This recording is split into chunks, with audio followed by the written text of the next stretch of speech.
한 주 잘 보내고 계십니까? 월요일에는 갑자기 추웠고 어제와 오늘 또 극심한 미세먼지로 힘든 시간을 보내고 있습니다. 저는 온도 차이가 심하게 나거나 환절기 이런 때에는 알레르기가 있어서 봄, 가을, 특히 이 봄을 나는 것이 참 힘듭니다.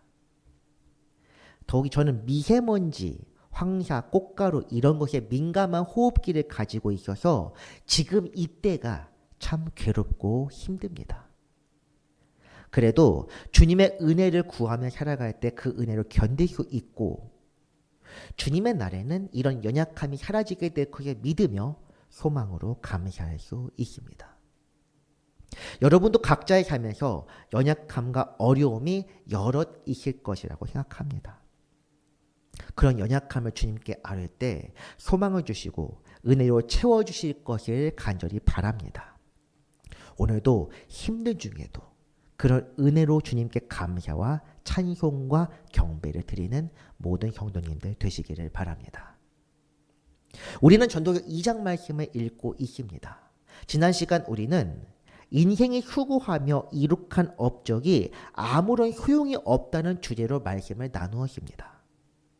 전도자가 평생 동안 쌓아올린 업적, 이룬 수고는 이전과 달리 새로운 것이 아니라 그냥 그전 것에 답습한 것이었습니다. 그렇기 때문에 언젠가 더 나은 것이 생기면 잊혀지게 되고 또 이 세상을 근본적으로 바꿀 수 있는 능력도 없습니다. 하지만 가장 근본적인 문제는 바로 시간입니다. 인간 개체에게 주어진 시간이 한정되어 있고 세상 이치를 분별할 수 있는 지혜자든 아무것도 모르고 살아가는 어리석은 사람이든 둘 다 시간 그 자체를 넘을 수는 없다는 것이 바로 문제입니다. 그래서 지난주에 이런 말씀이 있었습니다. 지혜자는 그의 눈이 그의 머릿속에 있고 우매자는 어둠 속에 다니지만 그들 모두가 당하는 일이 모두 같으리라는 것을 나도 깨달아 알았도다. 이러하다 보니 전도자는 세상 이치의 깊은 허무함과 절망을 느낍니다. 세상 이치는 변하지 않는데 이를 변혁할 수 있는 사람에게는 시간의 한계라는 것이 있고 그렇기 때문에 결국 열심히 살아봐야 남는 것도 없고 기억되지도 못한다는 것입니다. 지혜자도 우매자와 함께 영원하도록 기억함을 얻지 못하나니 후일에는 모두 다 잊어버린 지 오래일 것입니다. 오호라 지혜자의 죽음이 우매자의 죽음과 일반이로다. 죽은 이후에는 다 끝나버린다. 지난 시간 결론은 그렇습니다. 그렇기 때문에 죽음이라는 것이 공평하다. 지난주 제목이 이랬습니다. 아무리 애써서 수고한다 해도 한 사람이 이룩할 수 있는 것에는 한계가 있습니다. 과거 해온 것이 답습하는 것이면 결국 더 나은 것이 오면서 잊혀지게 되고 그걸 한 사람도 결국에는 잊혀지게 됩니다. 기술도 그렇고 지혜도 그렇습니다. 그렇다면 우리의 삶에서 우리 스스로가 이루어서 남는 것이 있습니까? 아무것도 없습니다. 결국 전도자는 이런 연구 결과를 얻고 깊은 좌절에 빠집니다. 지혜를 사용해서 무엇인가 이 세상에 뭔가 깊이 있는 지혜를 깨닫고 싶어서 열심히 연구했는데 그 얻은 결과가 무엇이냐? 아무것도 쓸모없다. 그래서 전도자는 사는 것 자체에 대해 깊은 허무함과 비통함을 느끼고 자기가 해온 일을 다시 한번 되짚어 봅니다. 내가 한 것은 무엇인가? 그리고 내가 죽은 이후에는 어떻게 될 것인가? 인간의 한계가 수명이라면 그 수명을 넘어가지 못한다면 한 개체가 나라는 존재가 사라진 이후에 어떻게 될 것인가? 이것이 바로 오늘 우리가 살펴볼 내용입니다. 이제 오늘 본문 18절부터 보겠습니다. 내가 해 아래에서 내가 한 모든 수고를 미워하였다. 이렇게 말합니다. 돌아보고 내가 수고했던 것이 무엇인가 생각해봤는데 이것이 미워했다. 이 말씀에서 미워한다는 표현이 과연 맞는 표현인지 좀 이상해서 제가 원문을 한번 찾아보았습니다. 원문에서 이 미워한다 해당하는 샤네티라는 것은 피해 동사라 원형 동사는 샤나우라고 되어 있습니다. 샤나우라는 것은 미워하다, 혐오하다 이런 뜻입니다. 가증한 것, 속된 것들, 이런 것들 미워한다 이런 거 같은 뜻입니다. 그러니까 말 그대로 내가 이 수고를, 내가 노력한 것들을 내가 혐오하게 되었다 이런 뜻입니다. 물론 이 미움이라는 것이 내가 한 수고라는 것이 의미하는 건지 아니면은 내가 수고했는 그런 모든 쌓아 올린 재산이나 이런 업적들을 이야기하는 건지 아니면 이 지금 이런 상황 때문에 이 상황 자체가 너무 싫은 건지는 해석의 여지가 있습니다. 그래서 이 말씀의 해석도 공동번역, 세번역 다 다른데 세번역 의역한 부분인데 이것을 한번 같이 읽어보는 것이 좋을 것 같습니다. 한번 읽고 우리 스스로 한번 생각해 봅시다. 세상에서 내가 수고하여 이루어 놓은 모든 것을 내 뒤에 올 사람에게 물려줄 일을 생각하면 억울하지 그지없다. 이렇게 읽으면 이 뜻이 정확히 맞는지는 모르겠지만 확실히 이해하기는 쉽습니다. 평생 수고한 것이 잊히는 것과 죽게 될 것, 내가 죽게 되는 것이 왜 괴로웠는지, 아 죽기 싫다, 어떻게 하면 안 죽을 수 있을까, 이게 의미가 이런 의미가 아니었습니다. 이 말만 보면 분명히 드러납니다. 우리가 오해해서는 안 될 것은 이 말이 단순히 손에서 쥐고 있는 것이 놓기 아까워서 그런 것이 아니란 사실입니다. 내가 모은 게 얼마나 많은데 내가 얼마나 많은 일을 했는데 안 돼, 아까워서 못 죽겠다 이런 뜻이 아닙니다. 자신은 지혜를 다하여 수고하면서 많은 것들을 이룩했는데 자신의 이 뜻과 목적이라는 것이 사람들에게 알려지긴 할지, 이것을 물려받을 사람이 이것을 알고 쓸지, 그런 차원으로 갑자기 답답해진 것이라 생각해 볼 수 있습니다. 물론 이렇게 생각하는 사람도 있을 것입니다. 자녀 교육을 잘하거나 아니면 내가 후계자로 삼을 사람을 키워서 그 사람에게 잘 주입시켜서 잘 가르치면 되지 않겠느냐. 그러면 내가 수고한 것에 대하여 그 의미가 계속 이어질 것이다. 시대의 정신이 개심된다. 그러나 전도자 생각은 분명 다릅니다. 19절 한번 보겠습니다. 그 사람이 지혜자일지 우매자일지 누가 알냐마는 내가 해 아래에서 내 지혜를 다하여 수고한 모든 결과를 그가 다 관리하리니 이것도 헛되도다. 뒤를 이어 왕이 될 사람이 어떤 사람인지 모른다. 실제로 그렇습니다. 이스라엘과 유다 역대 왕들을 보아도 아버지가 뛰어나고 신앙이 좋다고 해서 자녀도 그런 경우가 의외로 별로 없습니다. 솔로몬의 아들 어떤 사람입니까? 하나님 보시기에 악한 일을 평생 했고 어리석다고 불리는 르호보암이었습니다. 유다 왕국의 현왕들이 몇 명 있는데 그 중에 가장 으뜸년의 사람 두 사람입니다. 히스기야 그리고 요시야입니다. 히스기야의 아들은 므낫세라고 하는데 이 사람이 너무 악한 일을 많이 해서 유다 왕국을 멸망으로 한 단초를 제공한 사람입니다. 요시야 아들 4명이 전부 다 악했습니다. 그래서 요시야 아들 때 멸망했습니다. 설사 좋은 사람이 뒤를 이어 왕이 된다고 해도 또 유다 현왕 중 한 사람 아사인데 그 아들 여호사밧은 그래도 하나님을 경외하는 사람이긴 했습니다. 이렇게 된다고 하더라도 어쨌든 자신이 수고하여 얻게 된 것이 그 수고와 관계없는 사람이 물려받는 것입니다. 전도자가 헛되다고 한 것은 바로 이런 부분입니다. 여기서 오늘 우리 제목 유산이라는 것이 나오는데 유산이라는 것은 무엇입니까? 한자로 보면 남길 유자에다가 나을 산, 이 재산이라는 뜻의 산자입니다. 후대에 남기는 재산이나 가지고 있는 모든 것을 뜻합니다.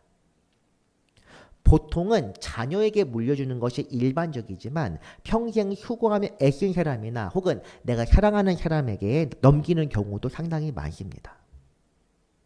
어쨌든 유산 자체는 죽게 된 사람이 자신이 지닌 것을 다른 사람에게 넘겨주는 것입니다. 그런데 이렇게 생각해 봅시다. 아무리 가까운 사이라고 해도 배우자이든 자녀든 손자든 함께 공동작업을 해서 재산 즉식에 기여하지 않았다면 결국 유산이라는 것은 자기 휴고와 관계없는 재산을 갑자기 받게 되는 것입니다. 물론 어떤 사람들 말하면 핏줄도 습해가 아니냐, 맞습니다. 그런데 그런 유산을 받아서, 엄청난 유산을 받아서 국가나 단체, 기업을 한순간에 없애버린 경우가 역사적으로 얼마나 많습니까? 훌륭한 왕 뒤에 이어 왕위를 물려받은 사람이 어리석어서 나라를 한순간에 망치는 경우, 기업 총수도 자녀 교육을 어떻게 했는지 모르지만 그 다음 사람이 잘 못해서 기업이 반토막이나 부도가 나는 경우 굉장히 많지 않습니까? 자신의 뒤의 사람이 어떤 사람인지 알기 어려운 상황에서 자기가 읽어온 것들이 한순간에 날아갈지도 모르는 그런 상황, 이런 상황이 답답하지 않겠습니까? 그래서 전도자는 다시금 자신의 삶을 되돌아봅니다. 무엇을 위해 내가 그렇게 애썼던가, 그 수고한 것들을 생각해 봅니다. 자신이 얻은 쾌락과 즐거움도 헛되고 남은 지혜도 헛되며 남는 재산도 헛되다면 결국 무엇이 남습니까? 아무것도 없습니다. 그렇다면 이런 것들을 하기 위해 했던 모든 수고 또한 의미 없다는 것입니다. 20절로 이어집니다. 이러므로 내가 해 아래에서 한 모든 수고에 대하여 내가 내 마음에 실망하였도다. 내 마음에 실망했다. 이것이 전도자의 심정을 대변합니다. 사실 이 말은 굉장히 순한 표현입니다. 실망이라고 하면 굉장히 약한 표현입니다.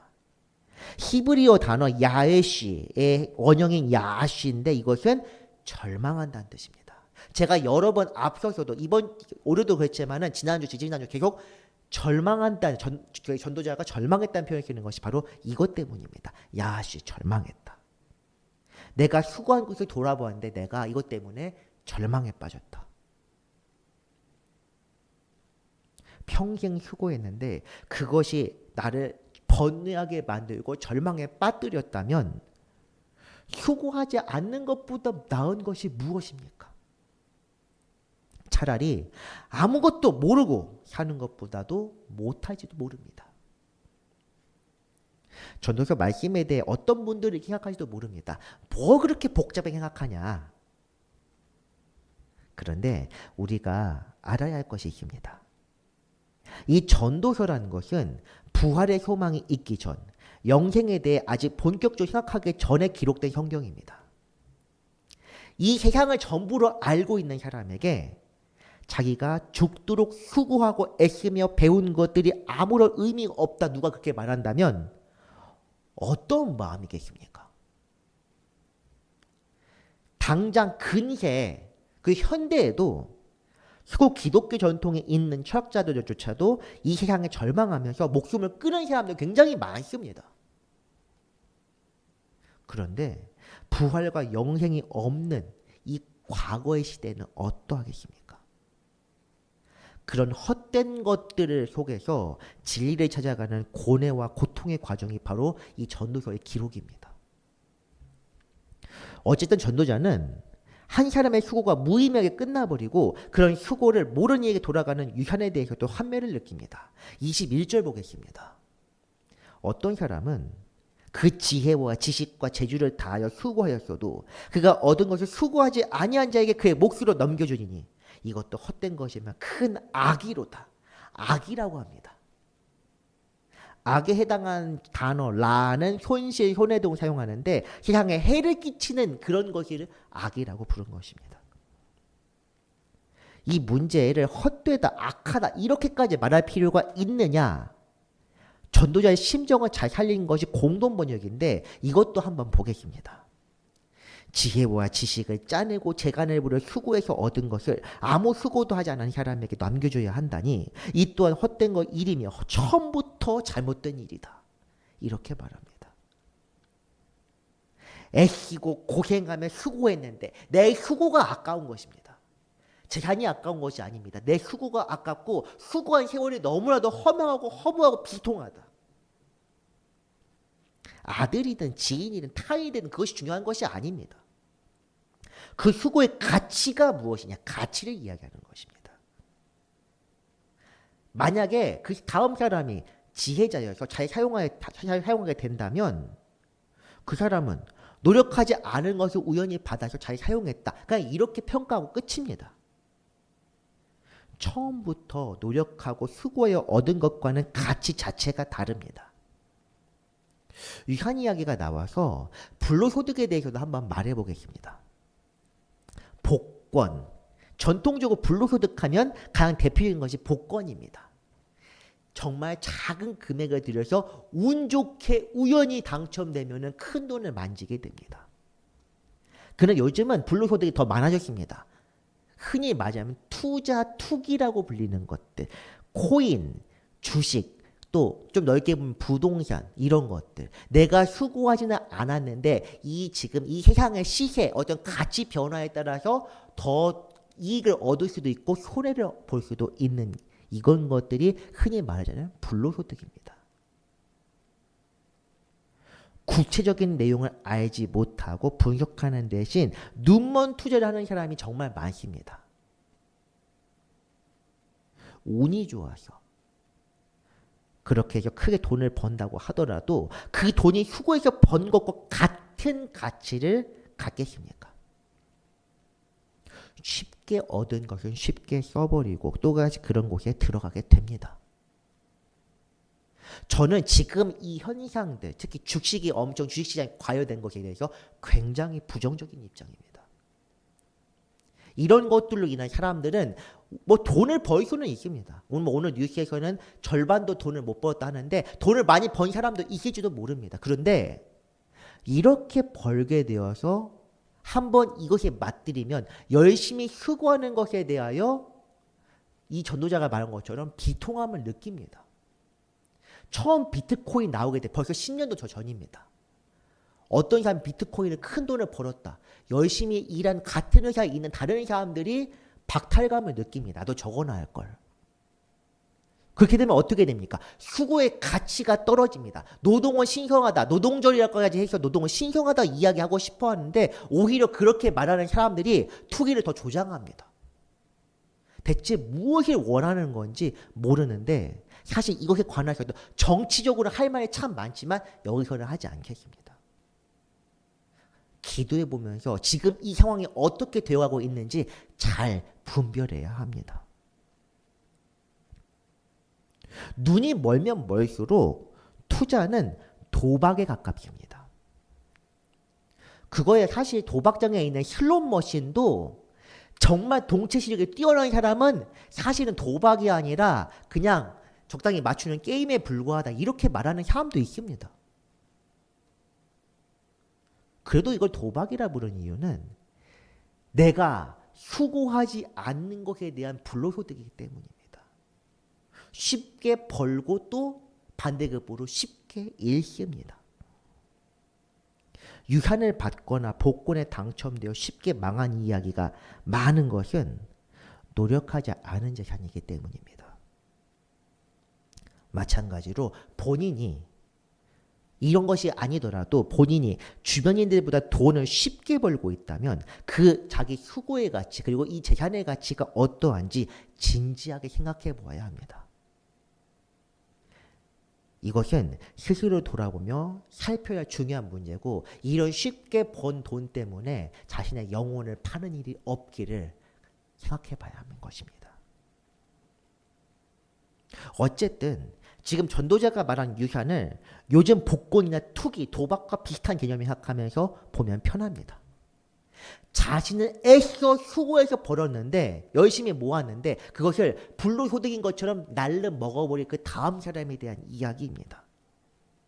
이 사람이 자기 마음대로 관리하면 쓸 거 생각하니 전도자에게 답답한 마음이 점점 커지는데 22절 보겠습니다. 사람이 해 아래에 행하는 모든 수고와 마음에 애쓰는 것이 무슨 소득이 있으랴.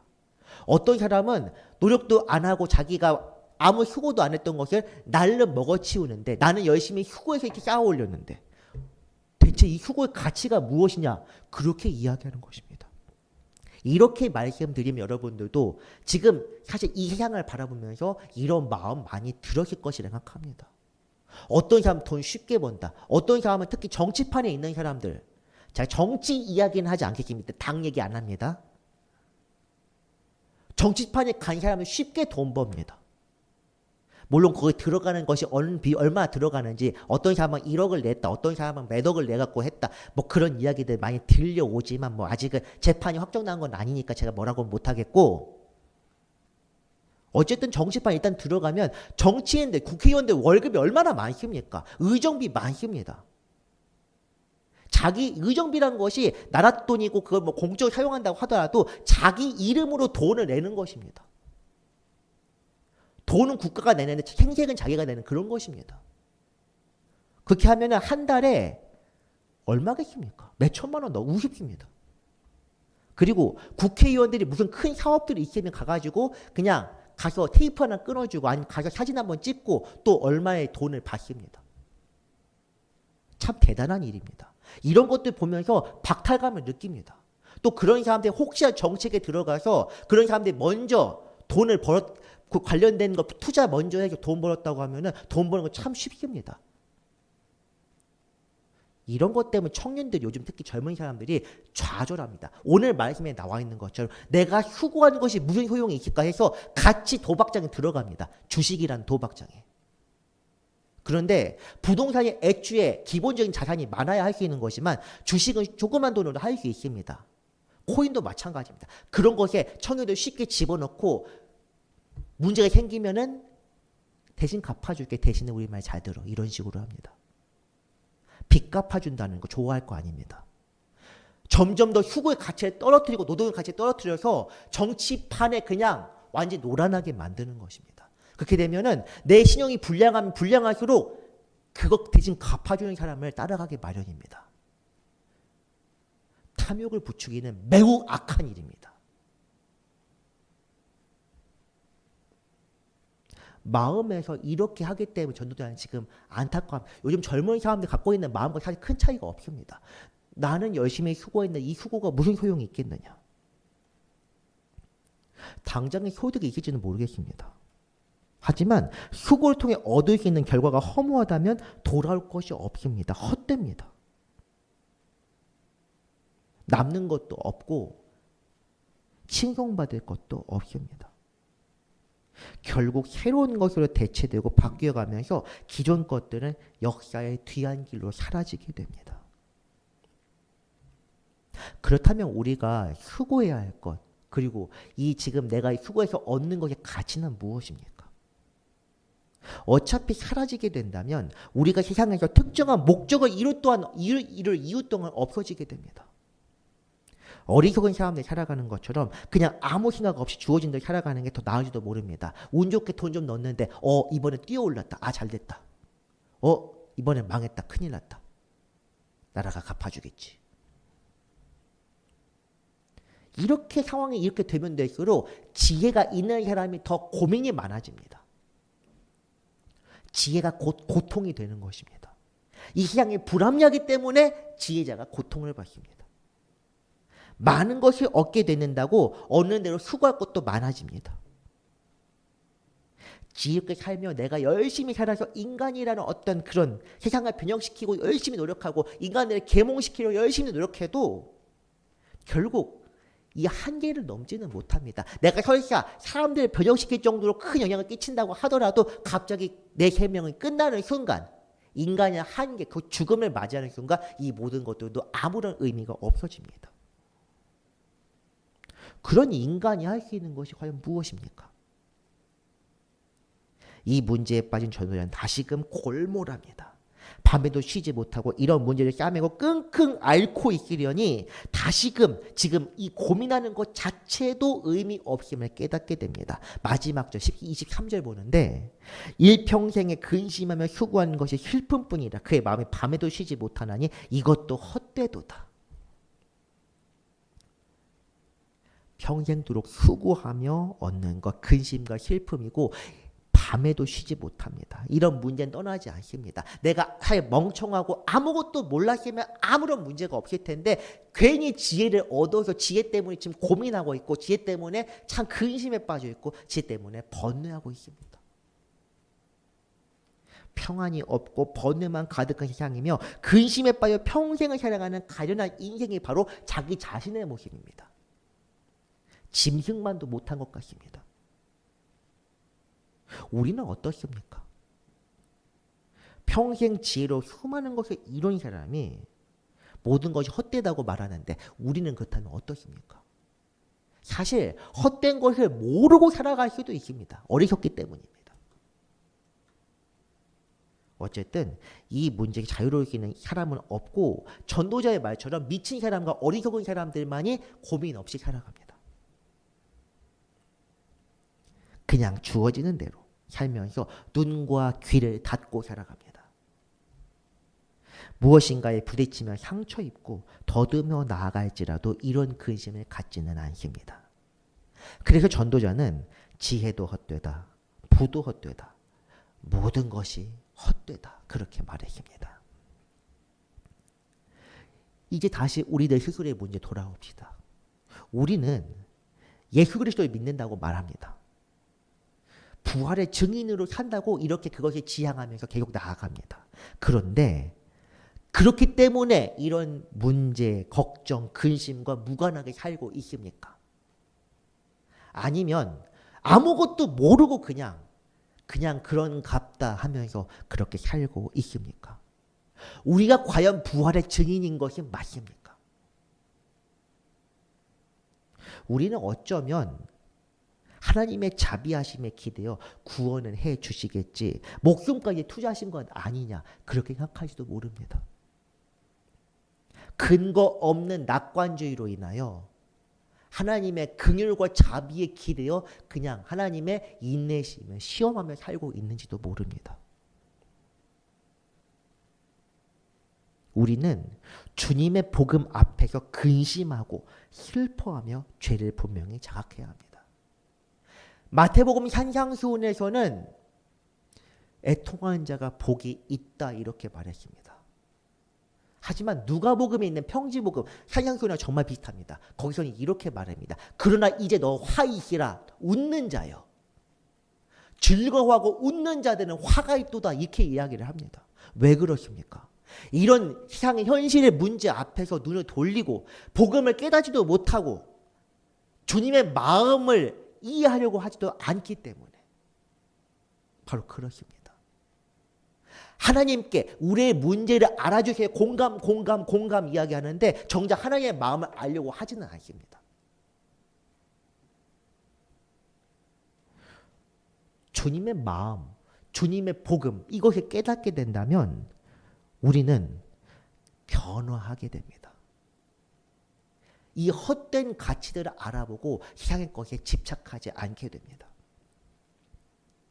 오늘 말씀 이런 과정들이 참 쓸모없는 것처럼 보이지만은 이런 번뇌나 고민과 근심과 슬픔의 과정 없이 깨달음으로 나아갈 수는 없습니다.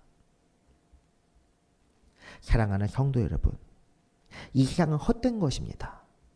이것은 이론만으로 몇몇 단편적인 생각만으로 이루어질 수 있는 것이 아닙니다. 복음 자체가 극히 단순한 명제라고 해서 하나님께서 우리에게 베푼 은혜까지 단순한 것은 아닙니다. 신앙생활은 일종의 투쟁 과정입니다. 우리 속에 있는 온갖 더럽고 추악한 생각, 어리석은 것들을 깨닫고 이것들을 우리에게서 밀어내는 것이 바로 신앙생활입니다.